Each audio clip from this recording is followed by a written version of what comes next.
സ്ഥാനാർത്ഥി പ്രഖ്യാപനം വൈകിയെങ്കിലും പ്രചാരണ രംഗത്ത് മുന്നേറാനുള്ള തയ്യാറെടുപ്പിലാണ് എറണാകുളത്തെ UDF സ്ഥാനാർത്ഥി ഹൈബി ഈഡന്റെ ക്യാമ്പ്. ചുവരെഴുത്തുകളും പോസ്റ്ററുകളും എത്രയും പെട്ടെന്ന് മണ്ഡലത്തിൽ വ്യാപകമാക്കാൻ പ്രവർത്തകർക്ക് നിർദ്ദേശം നൽകി. ഇന്ന് മണ്ഡലം കൺവെൻഷൻ നടക്കും. LDF സ്ഥാനാർത്ഥി പി രാജീവ് ഇപ്പോൾ പ്രചാരണ രംഗത്ത് മുൻപിലാണെങ്കിലും വളരെ പെട്ടെന്ന് മണ്ഡലത്തിൽ സജീവമാകാൻ കഴിയുമെന്നാണ് UDF ക്യാമ്പിന്റെ വിലയിരുത്തൽ. കൊച്ചിയിൽ ചേർന്ന നേതൃയോഗം ഇതിനായി പദ്ധതികൾ തയ്യാറാക്കി. ചുവരെഴുത്തുകളും പോസ്റ്ററുകളും അടിയന്തരമായി പൂർത്തിയാക്കാൻ പ്രവർത്തകർക്ക് നിർദ്ദേശം നൽകി. മണ്ഡലം കൺവെൻഷനുകളും ഈ ആഴ്ചയിൽ തന്നെ പൂർത്തിയാക്കും. വോട്ടെടുപ്പിന് ഏറെ ദിവസമുള്ളതിനാൽ മുഴുവൻ സമയവും ഒരേ തീവ്രതയിൽ തന്നെ പ്രചാരണം നടത്തണമെന്നാണ് നിർദ്ദേശം.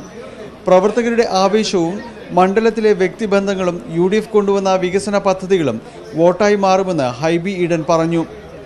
കൃത്യമായി അഭിമാനിക്കാൻ കഴിയാവുന്ന നേട്ടങ്ങൾ കൈവരിക്കാനും സാധിച്ച കഴിഞ്ഞ 8 വർഷം ഇവിടുത്തെ ജനപ്രതിനിധി എന്നുള്ള രീതിയിൽ ഏറ്റവും ആത്മാർത്ഥപൂർണമായ പ്രവർത്തനം കാഴ്ചവെക്കാൻ കഴിഞ്ഞു എന്ന് വിശ്വസിക്കുന്ന ഒരാളാണ്. ഇന്ന് വൈകിട്ട് നടക്കുന്ന കൺവെൻഷൻ കോൺഗ്രസ് തെരഞ്ഞെടുപ്പ് പ്രചാരണ വിഭാഗം ചെയർമാൻ K. മുരളീധരൻ ഉദ്ഘാടനം ചെയ്യും. പ്രതിഷേധ ശബ്ദമുയർത്തിയ KV തോമസ് പ്രചാരണത്തിന് ഇറങ്ങുമെന്നത് UDF-ന് ആശ്വാസം നൽകുന്നുണ്ട്. ന്യൂസ് 18 കൊച്ചി.